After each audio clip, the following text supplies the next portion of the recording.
Today we'll talk about a mobile carrier that you should thank, even if you're a customer of another service provider. A mobile carrier that calls itself the Uncarrier. One that changed the rules of the game and has been the most impactful telecommunications company in the last decade. But why is T-Mobile considered to be such a big game changer? How has it changed its fortunes from being a company in need of a bailout to being the third largest wireless carrier in the United States that has over 110 million subscribers? And why should you be thankful for what they've been up to in the past few years? Let's go ahead and find out together. To get a gist of how the company reached its present heights, we need to go back and look at its brief history. In 1988, a company called Western Wireless decided to focus on the ignored customers from rural areas. Traditional service providers had kept their attention to the fast-growing urban markets. Western Wireless saw the gap and decided to venture into it rather than take on the bigger companies at their own game. Western Wireless formed a subsidiary called VoiceStream Wireless in 1994, and it was this offshoot that was purchased by Deutsche Telekom in 2001. Subsequently, Deutsche Telekom renamed the purchased entity to T-Mobile USA. Despite the stock market crash resulting from the dot-com bubble, T-Mobile was able to ride out the downside due to the rapidly expanding wireless market of the early 2000s. However, in time, customers noticed that T-Mobile had not improved their services and were in fact not up to the mark when compared to other carriers. The infrastructure was old and the tariffs were high. Customer support was abysmal too. Despite some early years of success, T-Mobile was being crushed by the bigger, better companies like AT&T and Verizon. Once AT&T and Verizon managed to bag lucrative deals with Apple to sell the iPhone, T-Mobile fell further down the ranking. At this point, the company went through a series of controversies too. During the data outage of 2008 and the network outage of 2009, several customers faced issues for extended periods of time. Up to 5% of total T-Mobile subscribers were affected by the network outage of 2009 and were unable to send messages or call for several hours. These outages just further added to customer dissatisfaction. As if poor performance wasn't enough, the company began to advertise its HSPA and HSPA Plus services as 4G in 2010. In truth, they were only protocols that improved the performance of 3G networks and did not fall under 4G infrastructure. Media outlets were quick to call out the deception in advertising. As you can guess, this fiasco brought more disrepute to the company. All these false promises, combined with severe underperformance, meant that the company was a slacker that just could not provide anything meaningful to the customers. AT&T had almost managed to acquire this dysfunctional version of T-Mobile in 2011, but was stopped by a lawsuit filed by the Department of Justice. Now, imagine being in 2011. If I told you that T-Mobile would be a company that you have to thank for a huge improvement in the telecom industry, you would probably think I had lost my mind. But hey, I don't blame you. I would think so too. But a story is never over till it's actually over, right? It's time to talk about how this doomed carrier became the highly successful Uncarrier. After its failed acquisition by AT&T, T-Mobile was forced to look within and come up with a strategy that would change its fortunes. The turnaround began with the appointment of a new, loud, and disruptive CEO named John Legere, a man with previous work experience in AT&T and Dell. But this was only a first of a series of brave decisions the company would take. Instead of trying to beat the traditional big players at the old game, T-Mobile decided to flip the game on its head instead. The new CEO, John Legere, knew that the telecom industry was an old-fashioned industry that had not begun listening to its customers yet. The whole business model revolved around confusing contracts that were 2 years or longer.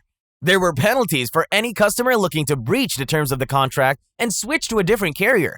So, essentially, what they had were captive customers who were made to pay excessive fees for terms that were hidden in the fine print, often in the form of industry jargon.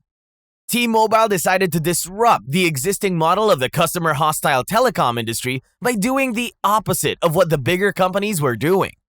In 2013, they launched the Uncarrier brand.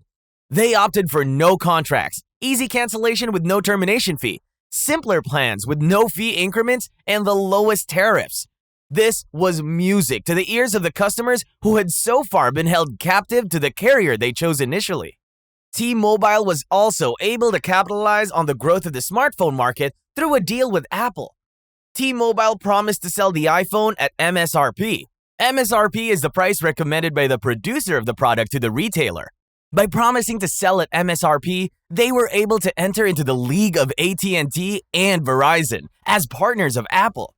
Additionally, the cost of the phone could be paid over 2 years in easy financing schemes, lucrative to the customer.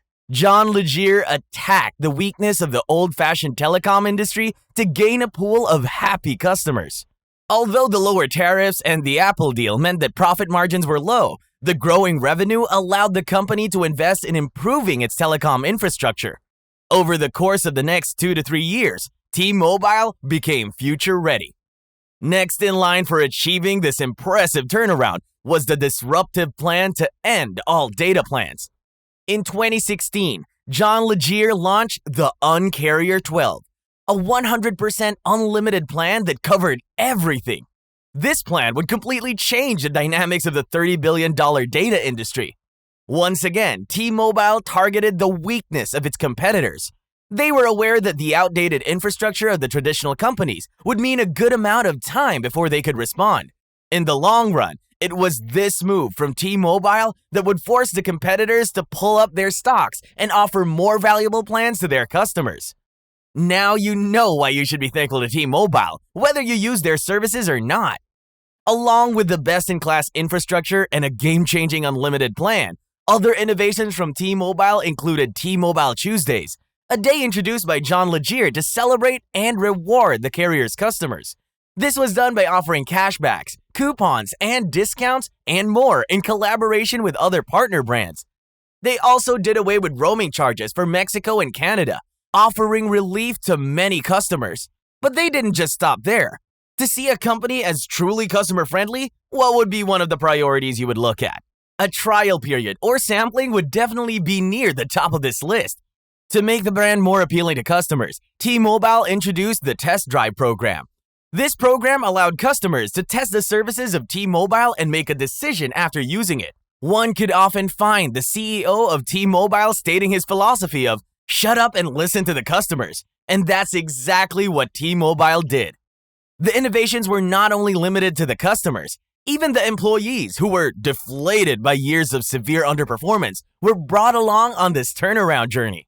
This was done by making the employees stockholders, giving them a sense of ownership. They could regularly be seen flaunting the magenta-colored T-Mobile apparel. Following the Un-carrier revolution, the revenue of T-Mobile grew from $5 billion to $80 billion in less than a decade. The price of the T-Mobile stock improved by close to 20 times, and it became the third biggest wireless network in the United States. The Un-carrier era of T-Mobile has a special place in history for what it managed to achieve. John Legere and his team not only changed the situation of T-Mobile, they changed the direction of the wireless communication industry. In a span of 10 years, T-Mobile went from a laggard, a dying company, to a disruptor that moved the needle. Are you a fan of John Legere, and have you seen a turnaround as big as this? What do you think AT&T and Verizon can do to tackle T-Mobile? Let us know in the comments below. We love hearing from you. That's it for this video. Thank you so much for watching. And please, don't forget to subscribe to our channel for more interesting content on some of your favorite companies. We'll see you in the next video.